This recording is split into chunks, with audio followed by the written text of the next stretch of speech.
to do that. Maybe that lady hasn't had your advantages. The unsavory truth was, I liked it on East Colfax.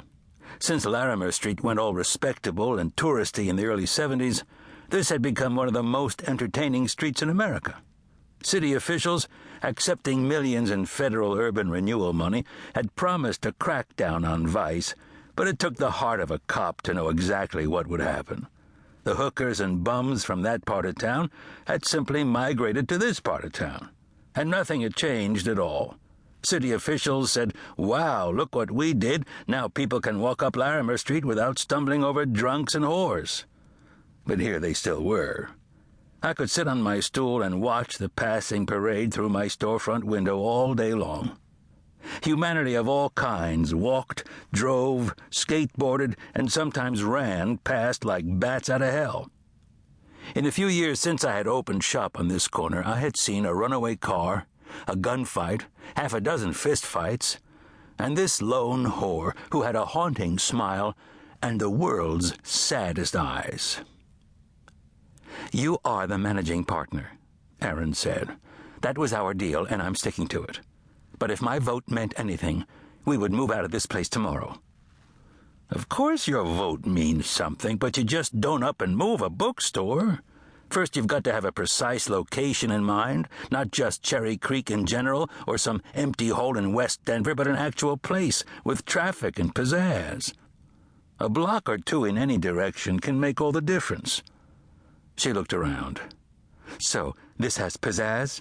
This has traffic?" "No, but I've got tenure. I've been here long enough. People 2,000 miles away know where I am. And not to gloat, but I did take in $3,000 today." "Yes, you did. I stand completely defeated in the face of such an argument." I went on, unfazed by her defeat. "There's also the matter of help. If I moved to Cherry Creek, I'd need staff. My overhead would quadruple before I ever got my shingle out. So I'd better not guess wrong. Here I can run it with one employee who makes herself available around the clock if I need her. What more could a bookseller want? But you know all this. We've had this discussion how many times before?" "Admit it. You'll never move." Aaron sat on the stool and looked at me across the counter.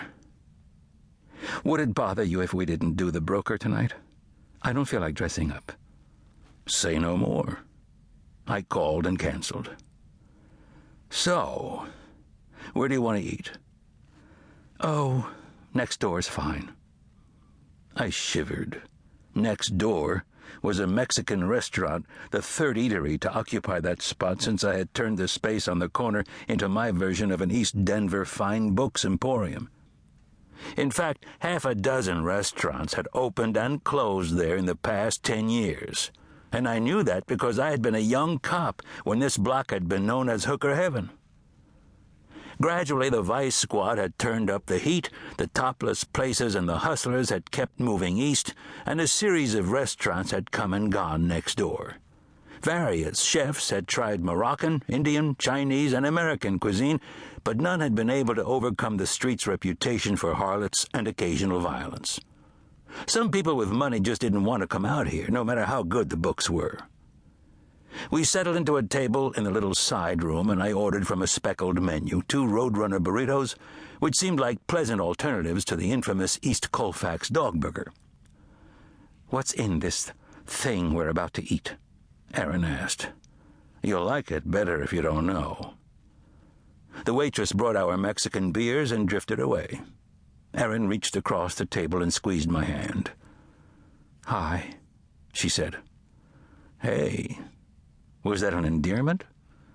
"Yeah, it was." I still didn't ask about her trouble. I gave her a friendly squeeze in return, and she said, "How you doing, old man? You still like the book life?" It was a question she asked periodically. "Some days are better than others," I said. "Today was a really good one on both ends of it. Sold 2, bought 1. A nice ratio." "What did you buy?" she said, putting things in their proper importance. "The nicest copy you'll ever see, a Phantom Lady. Cornell Woolrich in his William Irish motif. Very pricey, very scarce in this condition. I may